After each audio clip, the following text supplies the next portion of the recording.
Good afternoon. This is episode 26 of the ongoing podcast series, The Anatomy of Modern Romance Scams. Before we dig in today, I want to thank you for taking the time to listen. I truly appreciate you being here. We're well over 1,000 downloads now, and to me, that just means that the message is getting out. So thank you for doing that. I can't do this by myself, but sharing this information, this message, is important. These scams are epidemic around the globe, and we'll talk more about that in a future podcast episode. If you've been following along, you understand that these podcasts are where we examine the mechanics of modern romance scams so we can understand how trust gets built, so we understand how manipulation happens, and we can see the patterns and understand why people, intelligent people, are pulled into financial traps before they even realize it.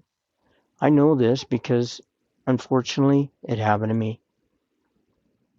I let one message get through, and it was game over. Not game on, game over. The scammer knew exactly how this would play out. I had no idea. I was a page out of the pig butchering handbook. My situation was exactly that. And I wish that I'd run into a podcast or somebody talked to me about that.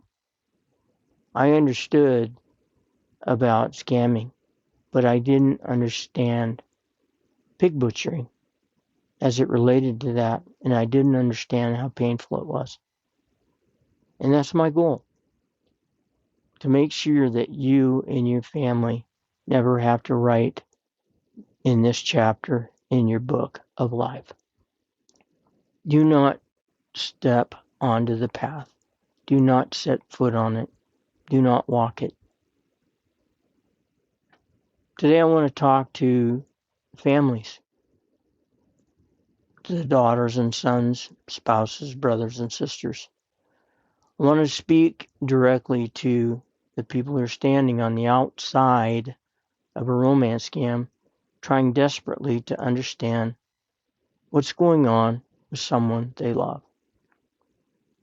And the question they keep asking is this, or something similar. Look, we proved it was a scam. Why didn't you stop? They don't understand why their family member is not stopping. When I wrote my book, I stopped 23 separate times. 23. Not because I didn't know what happened. Unfortunately, that was crystal clear. Not because I didn't know how the scam worked. Again, crystal clear. I stopped because I was trying to understand and answer one question. Why did I get so involved? How did I let this person manipulate me so completely? And why do intelligent people continue? Why do they continue to send the money, to engage in these conversations? Why do they continue even after the scam has been exposed? Now, the more I listen to families, talk to victims, the more I realize they're all describing pretty much the same thing. A daughter saying, "Hey, Mom, we showed you the fake photographs." A son saying, "Dad, the bank told you it was a scam." And the family is saying, "Look, we proved this beyond any reasonable doubt. The person was not real." And then comes the realization that leaves everyone speechless. Mom sent more money, or Dad sent another wire transfer. It's stunning to the family. I get that. Why does the victim continue? I think there's reasons for that. And the reason I finished my book was I talked to the FBI, a friend of mine. Jason said, "Look, Mike, finish your book. Start talking about it." And he goes, one of the largest segments of society that's being targeted right now for romance scams in general. And I said, probably elderly adults, baby boomers maybe, with money behind them. And he said, "You know what? That's a pretty good guess, and you're half right." He said, "The biggest target are widowers, someone who's lost a spouse, someone whose children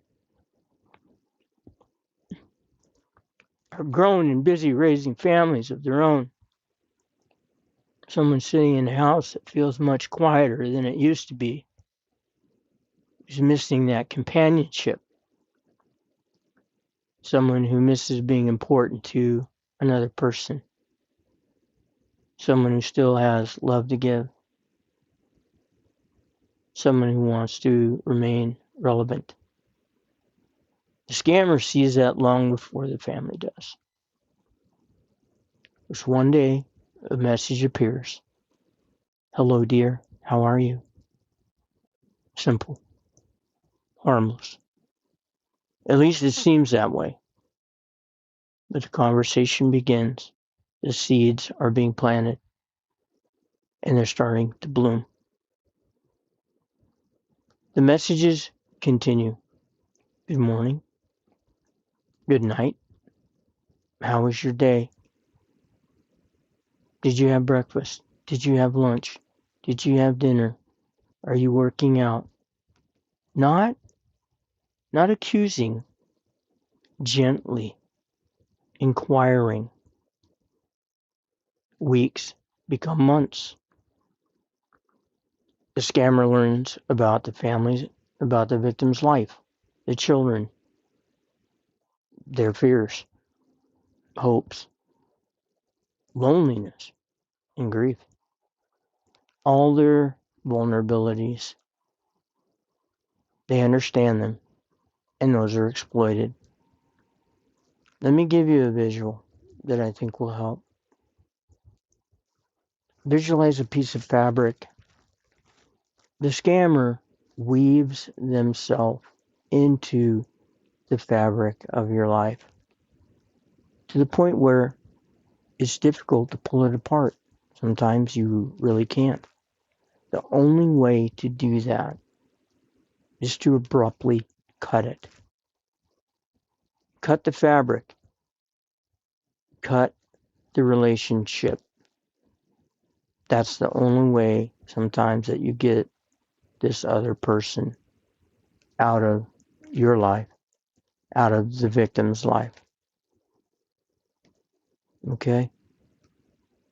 That's how they get involved. That's how strong it becomes. And slowly, your loved one begins to trust this person.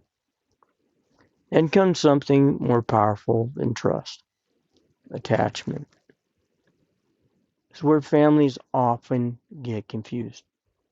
Family sees a scammer. The victim sees a relationship. The family sees a fake profile. The victim sees the person who says good morning every day. Family sees a stranger. But the victim sees the person who listened when nobody else seemed to have time. Vulnerabilities. Family sees a criminal. The victim sees someone they care about. These differences mean everything. Because the family thinks they're trying to stop a scam, and the victim thinks they're trying to save a relationship. That is the attachment override model. That is a Mikeism. I stand by that. You won't see it in a textbook. You won't see it by a professional that I know of. I've shortened that to AOM. It's easy to remember. But what that means is that attachment, the A in AOM, starts to override logic. Doesn't happen completely, not all at once, but it happens gradually. The victim will start filtering information through the relationship itself. The warning signs become easier to dismiss. The evidence becomes easier to explain away. And believe me, you're going to have help from the person that you're dealing with. That person who supposedly loves you and you love them. You're going to have a lot of help identifying that your family is going to say it's a scam, and the scammer is going to say they don't understand us. The family will say the pictures are fake. The scammer says somebody is trying to keep us apart. The family says stop sending money. And the scammer says if you love me, you would trust me. And little by little, attachment starts winning. And that's why victims sometimes continue even after the scam is exposed. Because many are no longer trying to protect an investment, they're trying to protect a relationship. They're trying to protect hope and a future they believe is real. That is critical. So going back to the cloth tapestry, when you cut that, it's abrupt. Okay, but the person that you love, they may not be ready for that. Okay, they may not be ready for the abruptness of that cut. So when the family asks, how could you keep sending money? The answer often isn't financial. It's emotional. That's how real these relationships become. Because when you cut that, you're basically trying to convince your loved one into accepting the scam, and that relationship was never real. The affection, the future, the companionship, never real. The dreams that vaporize are not real. That can be absolutely devastating. And sometimes the emotional loss becomes harder to accept than the financial loss. I know something else that families rarely hear. After the scam ends, victims often struggle to explain why they did what they did. Sometimes your loved one just isn't going to be able to answer that until logic, once again, becomes the driver and emotion becomes the passenger. People are going to ask, what were you thinking?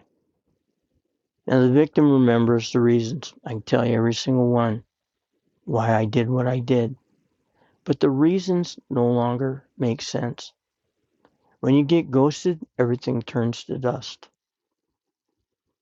The attachment is gone.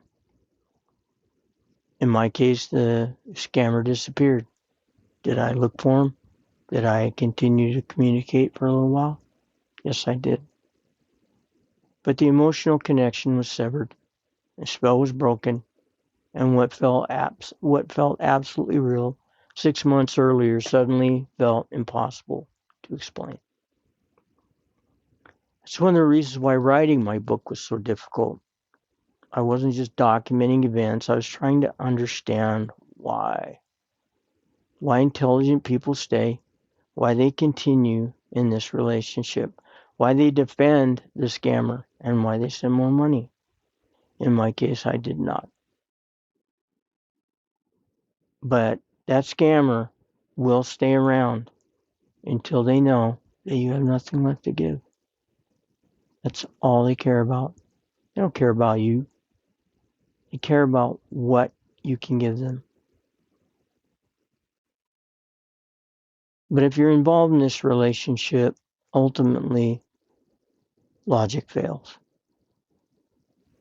Because the battle is not between intelligence and stupidity. It's not. The battle is between emotion and logic. By the time the family discovers what's going on, typically, emotion has already been winning for months. It's strong. That's what you're fighting against. If you have a loved one involved in a romance scam, they're caught up in this. Remember this. You're not simply fighting financial transactions. You're fighting a severe emotional attachment, an engineered relationship. Understanding that may not solve the problem immediately, but it may finally help explain the behavior. And that understanding is where recovery often begins. Now, before I close it up, I want to speak to you directly. I see it on Facebook and other social media platforms. We're devastated because mom or dad is continuing to send money to their scammers.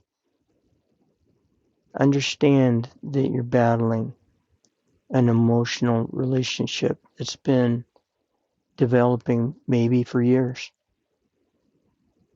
It's going to be difficult to overcome that. But when you look in the mirror and you stare back at yourself, I want you to understand one thing. Don't lose yourself as well. You're as important as your mother or your father. You're as important as the victim who's getting victimized. Do what you can to help, but don't lose yourself. It'd be easy to do, and that's devastating as well. And I see the pain daily on the posts that people make, on the conversations I've had with scammed victims and their families. I get it. I understand your pain. I went through it personally. But I know that you're going through the same thing, just maybe from a different vantage point. Take care of yourself. Third-party things as much as you can. Third-party professional help until your loved one can see that their relationship is not real. And that person that they're sending money to is fictitious. They're not real either. You know, all the plans, all the dreams, everything is just not real. I hope this episode and talking about the attachment override model, or AOM, has helped you better understand not just how these scams work, why victims sometimes continue even after the scam has been exposed. If this has helped, please consider sharing it with someone you care about.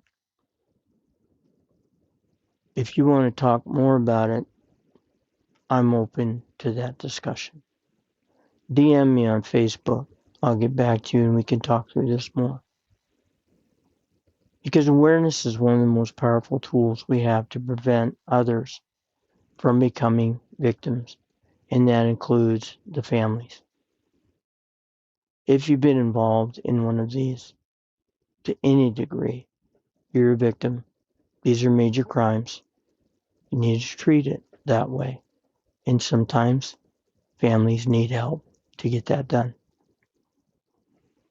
I hope that you'll join me next time as we continue speaking about the psychology and the manipulation and the mechanics and the hidden progression behind modern romance scams. Thank you again for your time today. I hope I've added value to your understanding about how these work, why we need to love each other, stay engaged, stay protected. And with that word, I want to emphasize that. Protection. Protect yourself, your loved ones. Protect what you have. protect your peace. When that's taken from you, it's just crippling. It's devastating. Don't let that happen. Delete, block, and walk away. Remember that as well. And always, always, please stay safe. Stay vigilant. No letting down your guard. Treat everything as a scam until they or you can prove that it's not. I know a lot of us don't want to live that way. It's not how we were raised, but it's the sign of the times. And with AI, it makes their reach and their ability to drive these even deeper. Don't let that happen. Again, I'm Michael B. I've been your host. Thank you for your time. Have a good day.